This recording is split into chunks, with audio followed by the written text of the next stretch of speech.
असम के शोणितपुर जिले के अंतर्गत ढेकियाजुली विद्युत उपमंडल 2 के कार्यालय में एक अजीब मामला सामने आया, जहां पहले उपभोक्ताओं को 80 से 150 रुपए तक का बिजली बिल आता था। वहीं अचानक नवंबर माह में उन्हें 2000 से 2200 रुपए तक का बिजली बिल भेज दिया। इससे बिजली उपभोक्ताओं में भारी हड़कंप मच गया है। इसी को लेकर जांच की मांग करते हुए सोमवार को लगभग सुबह 11:30 पर पीड़ित उपभोक्ता ढेकियाजुली विद्युत मंडल के कार्यालय पहुंचे। साथ ही पीड़ित बिजली उपभोक्ताओं ने मुख्यमंत्री से इस मामले में उचित कार्रवाई की मांग की है। হয় মোৰ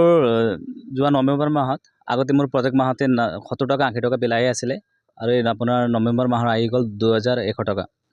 আৰু মই আজি আহিছিলোঁ আগতে আহিছিলোঁ আৰু আজি আহি কমপ্লেইনটো কৰিছোঁ আৰু সেই বিলটো মানে বেছিকৈ আহি গ'ল লগোৱাৰ লগে লগে আপোনাৰ প্ৰায় 2000 টকাটো আহি গ'ল মিটাৰ লগোৱাৰ লগে লগে 2000 টকা 2000 টকা আহি গ'ল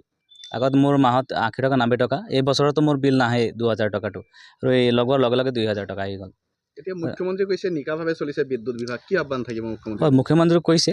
তেখেতে ক'লে কিন্তু বিদ্যুৎ বিভাগৰ পৰা কোনো তেনেকুৱা মই দেখিবলৈ পাইছোঁ কোনো বিসংগতি হৈ আছে আৰু যাতে মোৰ নিচিনা আজি বহুত মানুহ মই দেখিবলৈ পাইছোঁ আজি ইয়াতে বহুত লোক আহিছে তেনেকুৱাই সমস্যা সকলোৰে মানে বিদ্যুৎ বিলটো মানে বেছিকৈ আহি আছে মানে আজি বহু লোকৰ একে সমস্যা হয় হয় একে সমস্যা কি আহ্বান থাকিব মুখ্যমন্ত্ৰীলৈ এই নিকা হ'ব লাগিব চিষ্টেমটো নিকা হ'ব লাগিব আৰু যিমান বিল হয় সিমান মানে আহিব লাগিব সেইটোৱে বিচাৰোঁ মই ঘটনাটো আমাৰ লাইন বিল ঘৰৰ যিটো লাইন বিলত মানে আপোনাৰ 4 মাহত 8035 টকা আহিছে তাৰপিছত মানে পইচাখিনি মোবাইলৰ পৰা অট'মেটিক কাট খাই গ'লগৈ কাট খোৱাৰ পিছত আমি পইচাটো পইচা ক'ত গ'ল তাৰপিছত চেক কৰাতহে গম পাইছোঁ যে লাইন বিলৰ পৰা কাটি ল'লে এতিয়া আকৌ সেইকাৰণে অফিচত আহিছোঁ বিদ্যুৎ বিভাগৰ অফিচত আহিছোঁ অহাৰ পিছত আমি চাইছোঁ সেইটো মিটাৰতে 1 মাহত বিল আহিছে মাত্ৰ 164 4 মাহত 8035 টকা কেনেকৈ আহিব পাৰে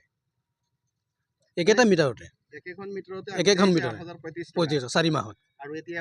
এই মাহত আহিছে 164 তাৰমানে আপোনাৰ 4 মাহত 800 টকা মান হ'ব লাগিছিল এইটো হিচাপত